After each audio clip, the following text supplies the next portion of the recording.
The Ohio chapter of the ISA has set out to help improve tree planting practices throughout the state. To accomplish this, we have worked with OhioDNR Division of Forestry, the Ohio Green Industry Association, and the Ohio State University Extension to create tree planting standards and an Ohio tree planting guide. This video was created to supplement those printed materials for educational and training purposes.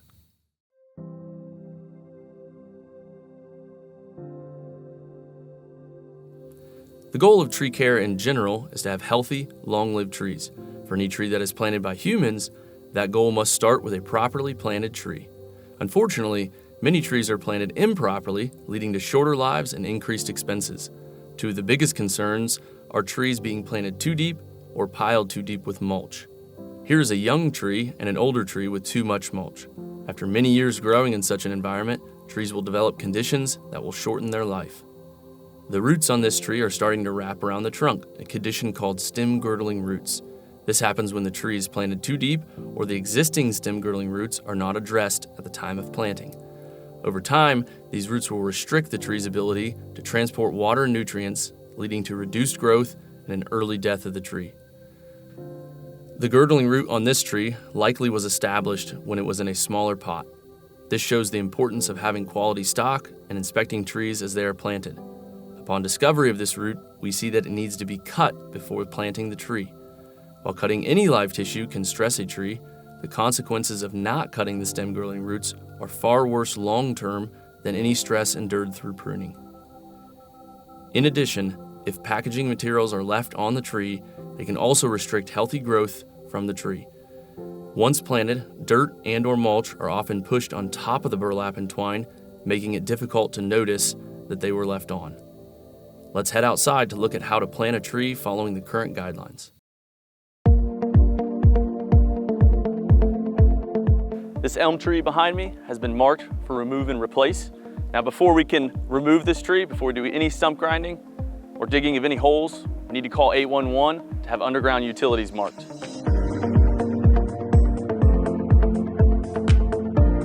Whether you dig the hole with shovels by hand or mechanized equipment such as an auger, backhoe, or tree spade, the final condition of the hole is what is most important.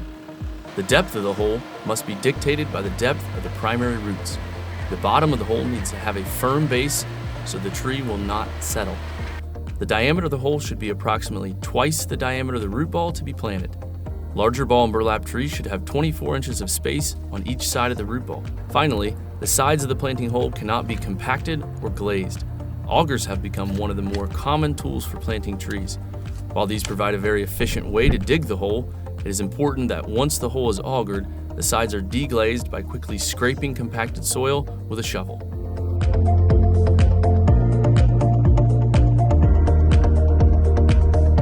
So once you have your hole dug and the sides deglazed, you have your approximate depth, you're going to want to start to take off burlap in the cage. There are a few different methods to do this. A good method is to clip all of these all along the bottom, take the bottom of the cage off, and make a slit on the burlap.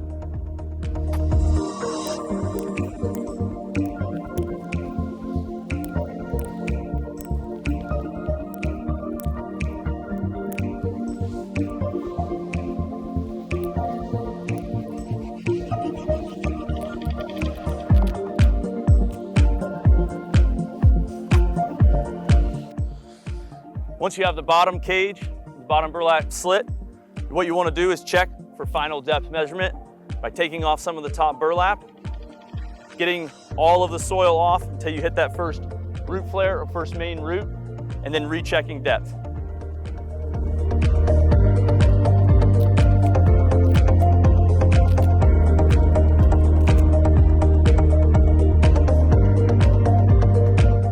The first thing you want to look for after you remove the burlap and twine is stem girdling, secondary, and adventitious roots.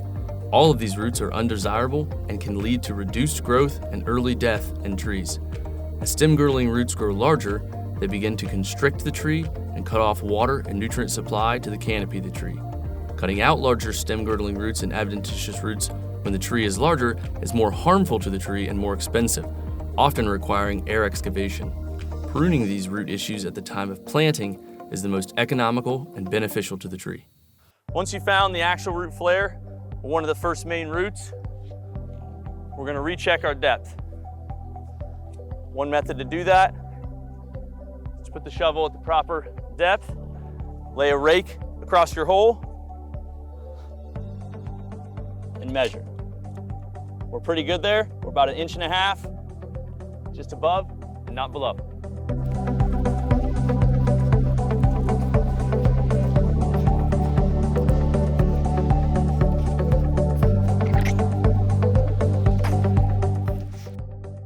Once you have the tree in the hole and you've confirmed depth, you can use something like bolt cutters or angle grinders to take off the rest of the cage, and something like a knife to take off the rest of the burlap.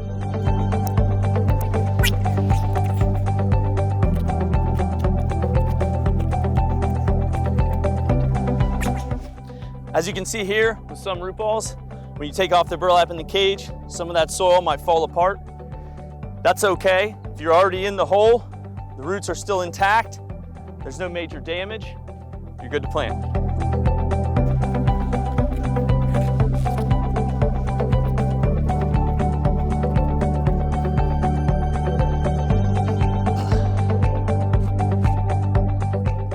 At this point, you're going to want to start to straighten that trunk, make sure it looks good from all angles, and begin to push some of that soil down to get a nice base formation at the base of the tree.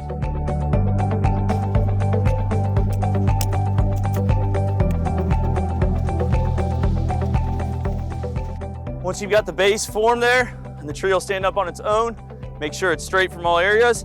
Before you begin moving forward, you can cut the secondary roots or stem girdling roots from the root ball.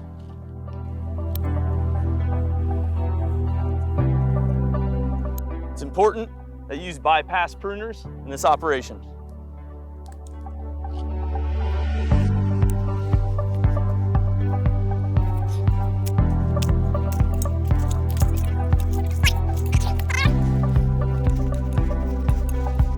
A good method for ensuring that the planted tree is stable is to put dirt down and tamp it down by layers.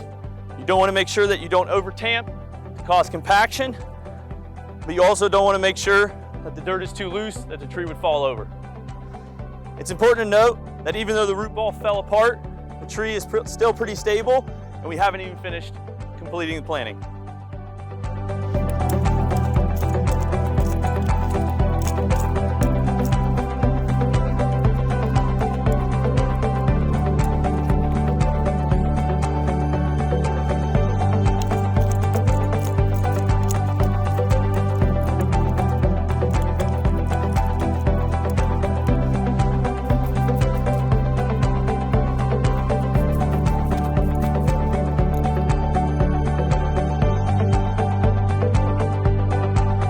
After you got all the dirt put back around the tree and it's properly graded, you want to put mulch down and water the tree before leaving.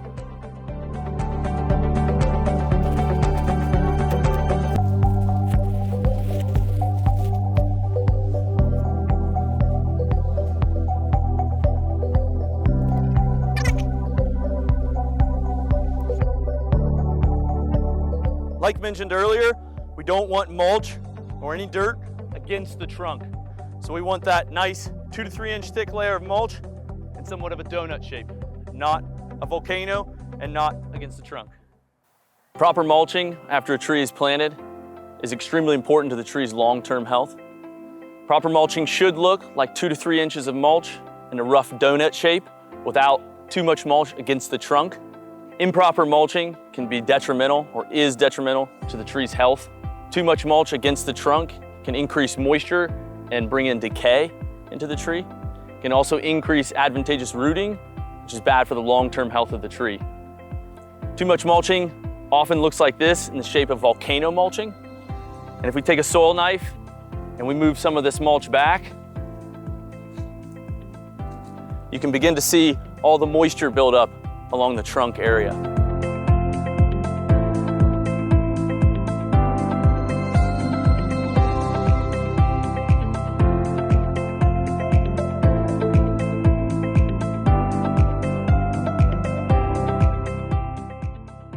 So we continued excavating on the same tree, and you can see what I'm talking about here as we went down almost 6 inches and we still haven't found the original root flare. What's interesting to notice here is you're actually seeing roots going upward in a vertical motion, trying to find shallow soil because the tree was planted so deep. We even wetted down the first lateral root, which is actually coming up from below, trying to find that shallow soil.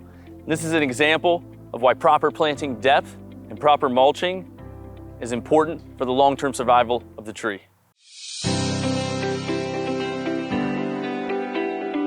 So we'll go over some of the differences between ball and burlap and container.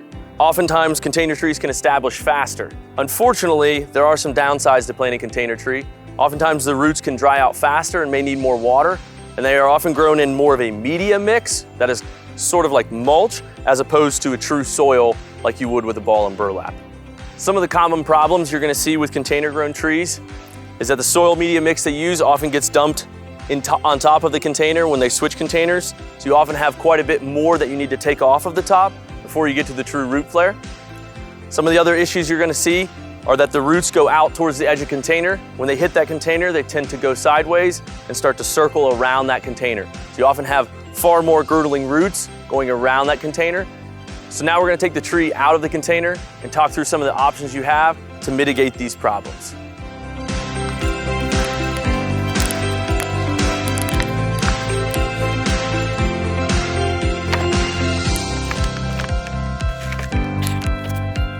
So as you can see, once we get the tree out of the container, you can see all these roots going all along the side, the edge, where that container was. Now, what I'm about to say may seem scary to some people, but the most up-to-date research shows that we actually need to shave off about a ½ inch to an inch around the entire outside and cut through all of those roots and take them off. So now I'm going to show you what is often referred to as the pancake bottom. You can see all the roots have come onto the bottom and they've just all come together in what looks like just a big chunk of roots on the entire bottom. So we want to get that off the tree as well. One of the first things you should do when you get the tree out of the container is establish depth and take off all the mess that's on top until you can find that primary root flare. One of the easiest ways to do this is take a square spade shovel or sharp shovel and just slowly start to work off the top.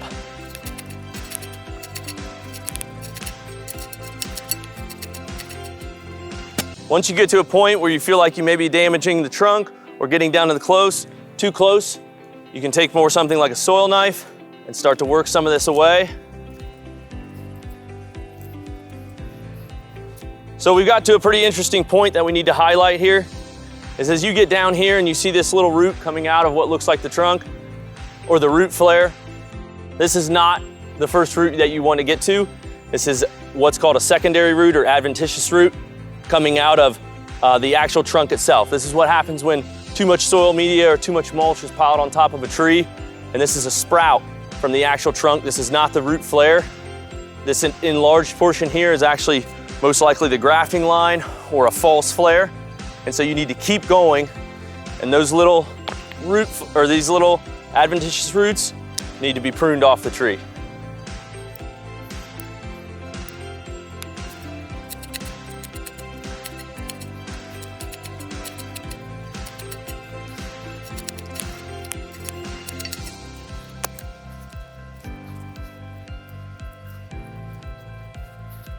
So as we continue to shave this root ball down, you can see that the original soil level was about right here, and we've gone down a couple inches and we see this large root right here. What you need to know is that this is not always the actual root flare you're looking for. And this is a big root, and so this brings up a good discussion about whether you should be pruning that or not, even though it's not the actual true root flare. And what you'll find is if you just go a little bit lower, you'll find the actual root flare about an inch or so down. And what you'll see is that this root goes out and then comes straight down. And that's one of the problems with adventitious roots like that, is they tend to be a little erratic, and this is where you get a lot of stem girdling root issues from. The question is, do you prune a root that large? And almost always the answer is yes, because the long-term health of the tree will ride on this root being there or not. that root stays and you see it going down like this, you're gonna end up with stem girdling roots all the way around the tree. You're gonna have reduced long-term health or growth from the tree. And so the answer is yes, we do need to take this. And you also see this larger root over here. This root is actually coming up from a root from below and has major girdling roots going straight down as well as back into the actual root ball. So this one we can actually prune with pruners. And you can see that root coming down and hooking around and going back into the container. On a root like this, we're probably gonna need to get a handsaw as our pruners aren't big enough.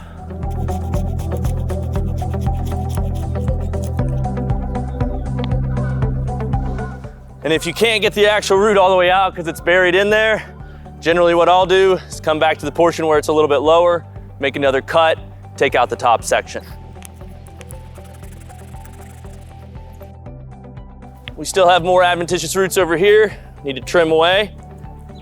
That one. And continue working down to where our true root flare is.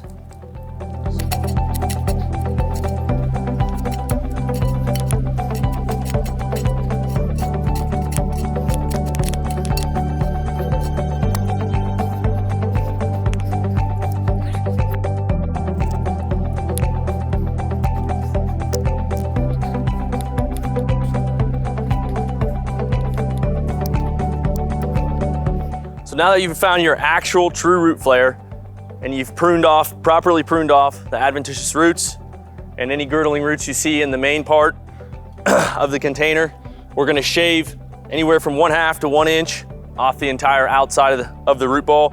You can do this a lot of different ways. There's a lot of different tools you can use.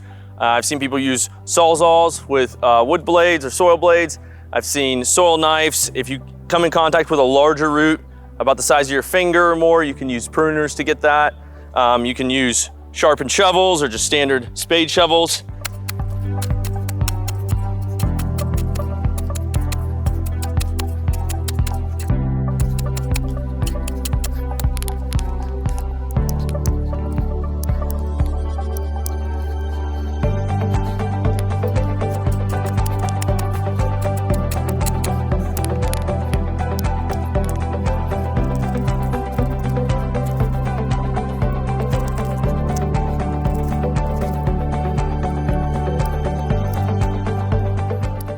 Just like the sides of the root ball, we want to get this pancake off the bottom as well.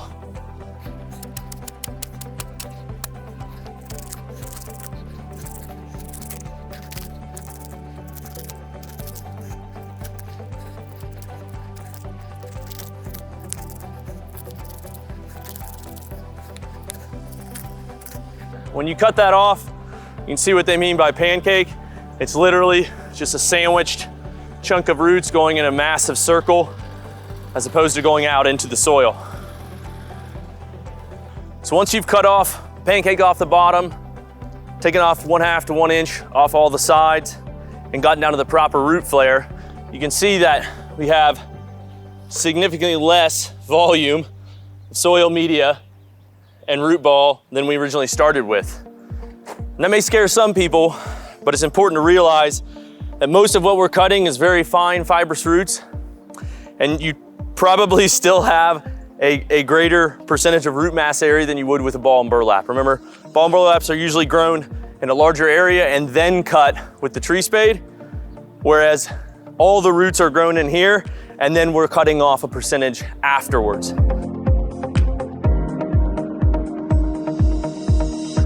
From here on out, you're just gonna move forward with planting the same way you would with a ball and burlap, making sure that you don't put the tree too deep, making sure that you fill in loose soil all the way around in a hole that's 2 to 3 times the size of the root ball.